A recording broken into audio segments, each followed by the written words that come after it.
What's going on, people? How's everybody doing tonight? I normally say today, because I normally do my shows during the day, but I'm doing it tonight. I was like, nah, I gotta do a show, man. It's a lot's been going on in the past week. Couldn't let another day pass by. So, hope everybody's doing well. Um, Hope everybody is again trying to stay safe. Um, so just hope everybody and are doing well. Hope everybody had a great Thanksgiving. Hope everybody ate well and spent time with their fam. And I hope everything was good and safe with that as well. Before I start, just want to shout out to everybody that has subscribed to my page and has liked my videos and comment.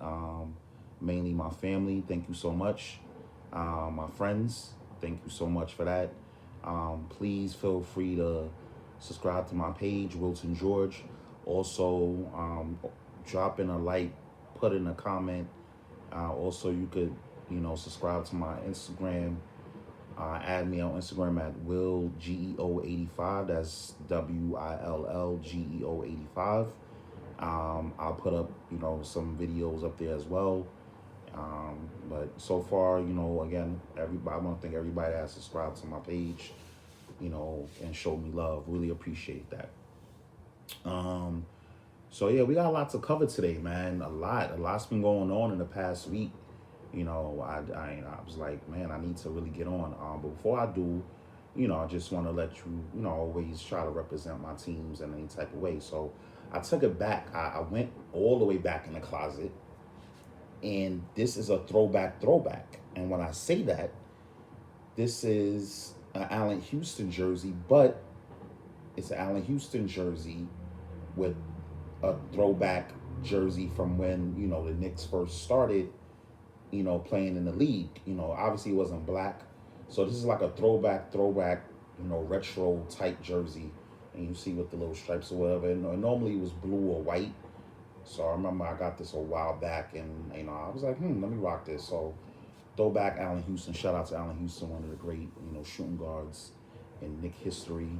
I believe he's still ranked fourth in the Knicks all-time leading scorer, which is great. I think he is, if I'm not mistaken. But so yeah, so we got a lot to cover. Definitely gonna talk about my Knicks and what they did in the draft and what they did in free agency, and I'm gonna talk about why people need to stop getting mad at the Knicks for not doing anything because it was nothing to do in free agency. I'm gonna talk about my Giants, of course, upcoming game against the Bengals. Um, I would love to say a game that they should win, but the Giants are not up to that status yet where they should win a game. They need to win. I believe they can win. They're favorite, but should I don't want to go that route yet. It's still a long way to go with this team. And I'm going to talk about some NBA free agency as well. But before I do that, I never really mentioned my favorite college football team. Shout out to my Notre Dame Fighting Irish, man. I've been a Notre Dame fan since I was a little kid.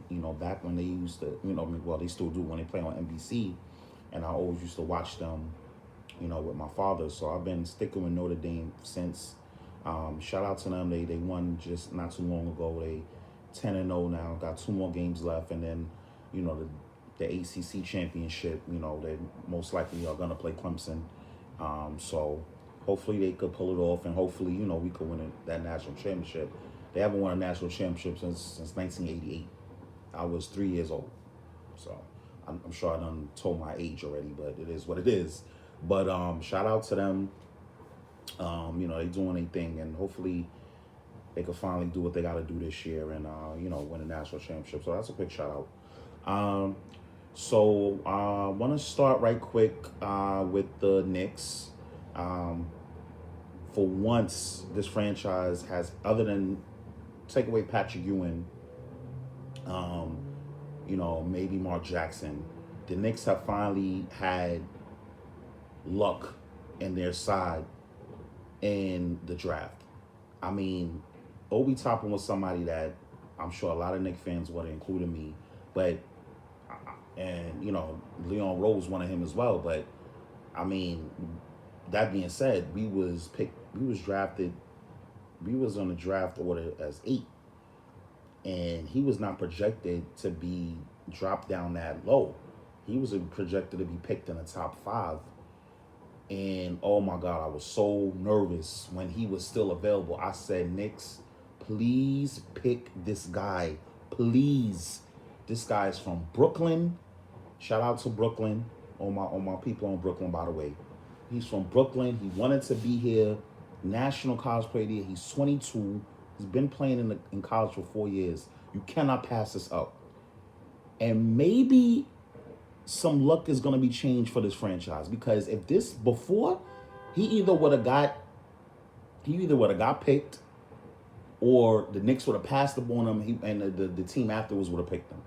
But he was there. They grabbed him up. You know, I'm sure everybody's seen the emotion in his face. You know, how emotional he was with his family. I mean, you can't get any better than that. Not only to get drafted by the NBA, but to get drafted by your favorite team. I mean, are you kidding me? And then, you know, it's out there that he had a Latrell Sprewell jersey on. I remember I had a Latrell Sprewell, you know, replica jersey back in the day. Yo, it's just unbelievable, man. I'm so proud. I'm happy for him. You know, again, nothing is guaranteed. It's not a guarantee that he's going to be, you know, this stud, but I hope he is, man. Things are turning in the right direction for this franchise. Because like I said, that never happens. Never happens for this franchise to have a guy like that fall in their lap. And, you know, I'm just happy. And, you know, a lot of people was like, oh, you know, they need to get a point guard and da-da-da-da. You have to pick, when you a franchise like the Knicks, you have to get a player that's the best player available. The Knicks need everything right now. So you can't sit here and complain. Yes, it would have been nice to get Shea Hillenbrand. If they would have got him and not got Toppin, I would have been kind of upset. But I'm like, all right, Shea Hillenbrand is a good player. But you got to get the best player that's available, man, at 8. And especially when you're a franchise like the Knicks. They're not one piece away. They're not 2 pieces away. They're a lot of pieces away. You got to get the best player that's available. And they got that. And I was so happy. I put up a video up on Instagram, man, when it happened. You know, it was just, it felt good, man. It felt good for this franchise for once to have luck go their way in the draft, man. And hopefully he could be, you know, everybody's comparing him to Amari Stoudemire. Hopefully he could be better than Amari Stoudemire, you know, for us. If he's like Amari Stoudemire for us, I'll take that. But if he's better than us, watch out. And he's wearing number 1. And he wants to be here, man. It's just a great feeling. And then, you know, Leon Rose wasn't done there. He did a lot of willing and dealing, like my man Clyde Frazier would say. And, you know, he made sure he got this other dude from Kentucky, Emmanuel Quickly. You know, he could shoot the lights out. He's a Kentucky, you know, player. Can't go wrong with Kentucky. I know Kevin Knox hasn't worked out as of yet, but that's only one of a lot of players that's in the NBA right now that are great and from Kentucky. Shout out to my man John Calipari. And John Calipari, you know, praised him. So, you know, and his team needs shooting. I just feel like, you know, Leon Rose knows what he's doing, man. I'm really just, for once, I feel like this franchise is going in the right direction. And it all started in July when I got that update on my phone when I seen the Knicks hire Tom Thibodeau. The Knicks needed a foundation. They needed something. They needed a culture. They needed somebody that's gonna, you know, not F around and have this freaking team do what they gotta do. And I'm glad they got a defensive-minded coach, man. You need a defensive-minded coach. Tom Thibodeau is not gonna play around. I've said this plenty of times. If they had got a rinky-dink assistant, no. It wasn't going to work. I wouldn't have been so excited because franchises like the Knicks, I've said it before, I'll say it again. Franchises like the Knicks that's been struggling need a culture change, man. They need a franchise type player. I mean, coach. And a franchise type player as well. But, you know, that started it all. So they got a lot. They got a long way to go. I'm not saying this team is going to, be the number one or number two seed in the East. But they're doing it the right way. I keep comparing. Look at Golden State. Curry, Klay Thompson, Draymond Green. They wasn't free agents, and it took them a while. And even before Steve Kerr came in and won a championship, they went to the playoffs. They won a championship. They won a championship without Durant, and they should have won another one without Durant. Before Durant came in 2016, they was up 3-1, and we all know what happened there. So you can't just say, "Oh, Durant came and that's how they won all championships." It helped a lot, but they did what they had to do before even Durant came, and that's what I want this franchise to do. Would it be nice to get a top free agent? Yes, of course. But this team has to win first. Nobody's not going to come here if this team doesn't win. I hate to say it, but look how the Nets did it. The Nets did it the right way. They fought, they scrapped hard with a bunch of young scrapping team. A couple years ago, and that's how Durant and Kyrie wanted to come to Brooklyn. That's what you got to do, and I want this team to play like that. And speaking of that, I'm sick and tired of everybody, media, some fans saying, "Oh, they ain't doing that in free agency." I'm sorry. Was Kevin Durant, Kyrie Irving, Kawhi Leonard, Kemba Walker, were they out there? Were they out there this year like they was last year? The last year I could stand you getting upset. It was nobody out there that was gonna help this. That was gonna be a franchise type changing team. Nobody. So don't even sit there and don't even say that, "Oh, why they didn't get Gordon Hayward?" Y'all know damn well if we had got Gordon Hayward and signed him to that contract, how Charlotte did, everybody would have been ripping. That would have been the old Knicks, all back to the old nonsense again. Gordon Hayward is a nice player, but he's not Dirk Nowitzki. He's not Larry Bird. Oh, why didn't we get Fred VanVleet? Fred VanVleet wanted to stay in Toronto. And we had to overpay him too. He's a great player, but he's not no Kyrie Irving. He's not no Isaiah Thomas. You already know Anthony Davis is gonna stay in LA. So other than that, nobody was out there. It was no French, and the Knicks did the right thing. All right, they freed up $40 million cap space. Okay, but again, nobody was out there like that, like last year. So everybody just need to stop it, man. They doing the right thing.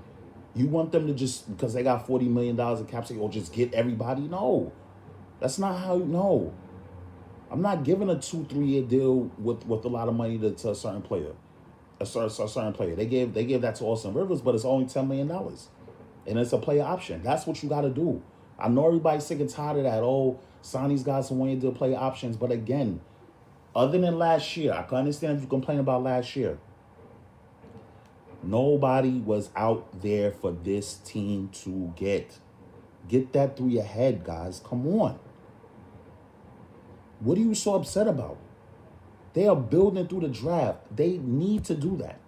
Every franchise in any sport needs to build through the draft.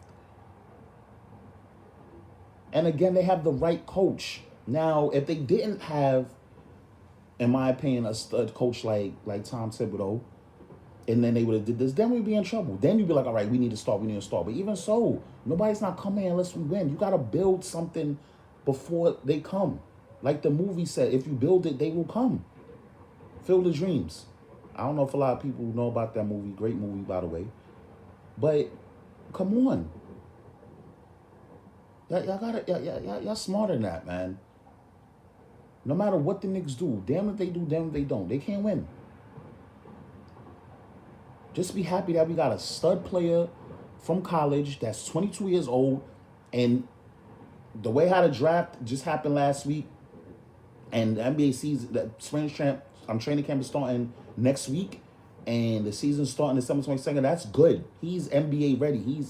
He's been in the league for, yes, of course, he's a rookie. He got to, go through that. But a lot of these 19, 20-year-olds are going to struggle. He has experience. Come on, man. Like y'all have to stop thinking negative all the time. I know it's tough. I know this franchise hasn't won a championship since '73. I know we haven't been to the playoffs since 2013. But again, you have to do it a certain way, man. They're not doing anything stupid. And look how much draft picks we picked up. Come on. I know they got 50 million point guards. They're gonna have to figure that out. I don't know if Leon Rose trying to do a trade or whatever, but they got too many point guards on his roster. That's one thing I'm worried about. But just look at the bright side. We have a stud coach. Come on. Come on, Knicks fans, man. Just think positive.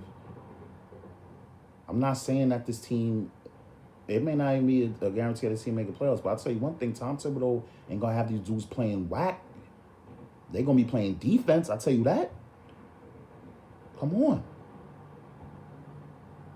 If anything, I know Tom Thibodeau doesn't play. I know he doesn't dribble the ball. I know he doesn't shoot, but he's going to have these dudes playing defense, man. They got a great coaching staff. Got Mike Woodson. You already know what happened when Mike Woodson was coaching. He was the last coach to lead the Knicks to the playoffs. He know what's it about.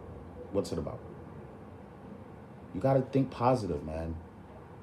You got to take baby steps. I know y'all want everything to do now, but would you rather this team make the playoffs with young players, or you rather this team make the playoffs with veterans that's in their mid-20s, that's in their late 20s, early 30s, that's making a lot of money, and you still going to be in the same position? You think Gordon Hayward, even Russell Westbrook, yeah, I love Russell Westbrook, I keep saying that, but Russell Westbrook is only going to get this team to the 7th seed. I would rather this team make the playoffs with a young nucleus, knowing that they're going to be here for a while. That's all I'm saying, guys. Come on. But that being said, I'm not knocking anything that the Knicks do, but they got to win. They have to win. There's no ifs, ands, buts about it. They have to start winning some games and competing, because I'm not trying to come here starting December, late December, early January, and getting pissed off that this team was not winning games. So all that I'm saying is great and fine, but you got to find a way to win games. That's it. Right quick with the Giants, they're playing the Bengals on Sunday. I want to shout out, thank you, Washington, for beating Dallas. Even though right now Washington is in first place, we own the tiebreaker for Washington. So if the Giants beat the Bengals on Sunday and the Eagles lose to the Seahawks, which they should, the Giants will be in first place because we own the tiebreaker with the Redskins. That's why it was important. That's why I'm sure a lot of Giant fans was rooting for Washington, because we didn't beat Dallas. We got to play Dallas one more time, and they beat us already, which they shouldn't have beaten us, but, Giants let that game go away, but that's a whole nother story. So, just do what you have to do, man. I know it's not going to be pretty. I don't see the Giants even blowing this team out. Joe Burrow is not starting, and, thoughts and prayers, for Joe Burrow. I mean, that was a horrible, injury. Young dude. He gonna get that team, that franchise in the right direction. So just hope he recovers well and we see him next year. But even if Joe Burrow did start, the Giants need to win this game. They need to win this game. I don't want to say should. I'm afraid to say should. I'm afraid to say should, but they need to find a way to win this game. There's no reason why they shouldn't lose this game. I could see them winning like a 20-17, 21-17 type game, This team is not going to blow nobody out. It'll be nice if they do, but, I hope with everything, because we all know, Giant fans, this franchise does not like to play well after the bye. So, and I hope with this, the whole thing with, Mark Colombo, the former offensive line coach with Joe Judge, I hope, that doesn't distract the team. But come Sunday, 1 o'clock, man, they gotta do what they gotta do, because we got Seattle next. That's not gonna be easy at all. That may be a loss. And then we got the Ravens too. So, I mean, we gotta some tough games coming up. So win these games now, man, because you still may win this division with 7-9. You know you don't have the. I mean, you split with the Eagles. You have the tiebreaker with Washington, and you play Dallas the last game of the year. And that you never know. That game against Dallas the last game of the year may decide the division. Who knows? Or the Giants may need to win that game to win the division. So, got 6 games left. I would love for them to go 5-1 at least, but at least go 4-2 and see what happens from there. Daniel Jones, do not turn the ball over. You've done great the last 2 games. Defense, keep doing what you're doing. We getting Xavier McKinney, 2nd-round pick from Alabama back. I don't know how much playing time he's gonna have, but I'm glad to have him back. We got the X-Men coming back and Jimenez. So we got some reinforcements coming back, man. Hopefully this offensive line can keep it up, and we'll find a way to win this game, go 4-7. And again, and Giant fans, like I said before, do not apologize if this team win a division with a losing record. The way how this franchise has been the past 3 years, and the way how this 2020 in general has been, it'd be nice for this team to win the division. I'm not saying that that's the great thing to hang your hat on, winning a division with 7 or 8 wins or 6 wins, but take it. Somebody has to win this division. Like I said, why not us? And like I said, it'll be great for this team, this young team, for this young coach, for them to have that playoff experience. It sucks that it probably still not gonna be no fans, but it's still the playoffs. Just to have that experience, knowing that you're in a playoff game, you don't apologize for that. Right quick, with free agency, the NBA, Lakers, the rich get richer. They basically replaced players that they left, pretty much. Schroeder replaced Rondo. Marcus Gasol replaced Dwight Howard. They got Montrezl Harrell. That was a great pickup by them. I know the Clippers are very upset about that. I don't know why they didn't re-sign him. So Lakers just got stronger, man. The Hawks did a couple of moves, getting Rondo and Gallinari. And that's not bad. Like I said, Charlotte with that ridiculous contract with Gordon Hayward, that's fine. They wanted to give them that money, have fun. I know they got LaMelo Ball, but I don't see Charlotte doing anything this year. And that's really it. It's like I said, Knicks fans, man, just let's see what Leon Rose could do, and let's see what this team could do this year. Giants, please win this game on Sunday, because if you don't win this game on Sunday, I don't want to hear nothing about division. I'm sorry. You gotta find a way to win this game. You gotta find a way to win this game. And that's it. And also, a quick note, Yankees, can you please stop your nonsense and sign DJ LeMahieu, please? Do not let this guy go. I'm going to be really, really, really ticked off if you don't sign this dude, man. Come on. Re-sign him. You need him. But that's all I got for you guys today. I'll definitely, touch base with y'all next week. Love you guys. Please, again, subscribe to my page, Wilton George. Like it, comment, hit me up on Instagram, WillGO85, and I will talk to you guys soon, man. Be good, be safe.